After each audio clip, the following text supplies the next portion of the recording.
മാസപ്പടി കേസിൽ തെളിവുകളടക്കം പുറത്തു വന്നിട്ടും നിലപാടിൽ മാറ്റം വരുത്താതെ പിണറായി വിജയനെയും മകളെയും CPIM ന്യായീകരിക്കുകയാണെന്ന് മാത്യു കുഴൽനാടൻ MLA. രണ്ട് കമ്പനികൾ തമ്മിലുള്ള സുതാര്യമായ ഇടപാട് എന്നാണ് CPIM സംസ്ഥാന സെക്രട്ടേറിയറ്റ് ഇതിനെ വിശേഷിപ്പിച്ചത് എന്നും അദ്ദേഹം കുറ്റപ്പെടുത്തി. മുഖ്യമന്ത്രിയുടെ മകൾ വീണ വിജയന് കിട്ടിയത് അഴിമതി പണമാണെന്നും CPIM മറുപടി പറയണമെന്നും മാത്യു കുഴൽനാടൻ പറഞ്ഞു. CMRLന്റെ സഹോദര സ്ഥാപനമായ എംപവർ ക്യാപിറ്റൽ ഇൻവെസ്റ്റ്മെന്റ് എന്ന സ്ഥാപനത്തിൽ നിന്നും വായ്പയായി ലഭിച്ച തുക തിരിച്ചടച്ചുവെന്ന് വ്യാജമായി രേഖയുണ്ടാക്കി അത് വീണ സ്വന്തമാക്കിയെന്ന് SFIO കുറ്റപത്രത്തിലൂടെ വ്യക്തമായെന്നും മാത്യു കുഴൽനാടൻ പറഞ്ഞു. ഈ അഴിമതി പണം ഏത് ഗണത്തിൽ CPIM ഉൾപ്പെടുത്തുമെന്നും മാത്യു കുഴൽനാടൻ ചോദിച്ചു.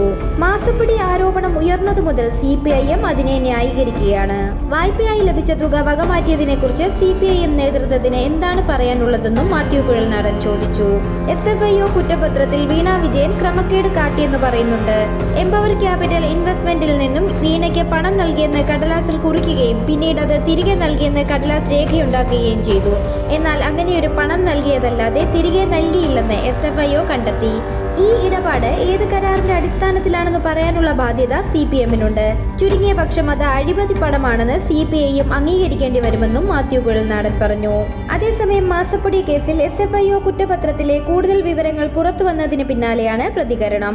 CMRLന്റെ സഹോദര സ്ഥാപനമായ എംപവർ ക്യാപിറ്റൽ ഇൻവെസ്റ്റ്മെന്റ് എന്ന സ്ഥാപനത്തിൽ നിന്നും വീണ വായ്പയായി 50 ലക്ഷം രൂപ വാങ്ങിയെന്നും റിപ്പോർട്ടിൽ പറയുന്നുണ്ട്. ഇത് തിരിച്ചടച്ചത് CMRLൽ നിന്നും പ്രതിമാസം കിട്ടിയ പണം ഉപയോഗിച്ചെന്നും റിപ്പോർട്ടിൽ പറയുന്നുണ്ട്. ഇതാണ് കുഴൽനാടന്റെ വാക്കുകൾ. മുഖ്യമന്ത്രിയുടെ മകൾ വീണ വിജയൻ CMRLന്റെ സഹോദര സ്ഥാപനമായ എംപവർ ക്യാപിറ്റൽ ഇൻവെസ്റ്റ്മെന്റ് എന്ന സ്ഥാപനത്തിൽ നിന്നും വായ്പയായി ലഭിച്ച തുക തിരിച്ചടച്ചുവെന്ന് വ്യാജമായി രേഖയുണ്ടാക്കി അത് സ്വന്തമാക്കിയെന്ന് SFIO കുറ്റപത്രത്തിലൂടെ വ്യക്തമായ സാഹചര്യത്തിൽ ഈ അഴിമതി പണം ഏത് ഗണത്തിൽ CPM ഉൾപ്പെടുത്തും? മാസപ്പടി ആരോപണം ഉയർന്നതു മുതൽ CPM അതിനെ ന്യായീകരിക്കുകയാണ്. രണ്ട് കമ്പനികൾ നടത്തിയ സുതാര്യമായ ഇടപാടാണെന്നും അതിനവർ നികുതി അടച്ചിട്ടുണ്ടെന്നുമുള്ള വാദഗതികളാണ് CPM നിരത്തിയത്. ഈ ആരോപണം ഉയർന്നിട്ട് ഇതുവരെ അതിന് വ്യക്തമായ മറുപടി നൽകാൻ വീണ വിജയൻ തയ്യാറായിട്ടില്ല. CPM PB മുതൽ ലോക്കൽ സെക്രട്ടറി വരെ ന്യായീകരണവുമായി രംഗത്തെത്തി. വായ്പയായി ലഭിച്ച തുക വകമാറ്റിയതിനെ കുറിച്ച് CPM നേതൃത്വത്തിന് എന്താണ് പറയാനുള്ളത്? SFIO കുറ്റപത്രത്തിൽ വീണ വിജയൻ ക്രമക്കേട് കാട്ടിയെന്ന് പറയുന്നുണ്ട്. എംപവർ ക്യാപിറ്റൽ ഇൻവെസ്റ്റ്മെന്റിൽ നിന്നും വീണയ്ക്ക് പണം നൽകിയെന്ന് കടലാസിൽ കുറിക്കുകയും പിന്നീട് അത് തിരികെ നൽകിയെന്ന് കടലാസ് രേഖയുണ്ടാക്കുകയും ചെയ്തു. എന്നാൽ അങ്ങനെയൊരു പണം നൽകിയതല്ലാതെ തിരിച്ചു നൽകിയില്ലെന്ന് SFIO കണ്ടെത്തി.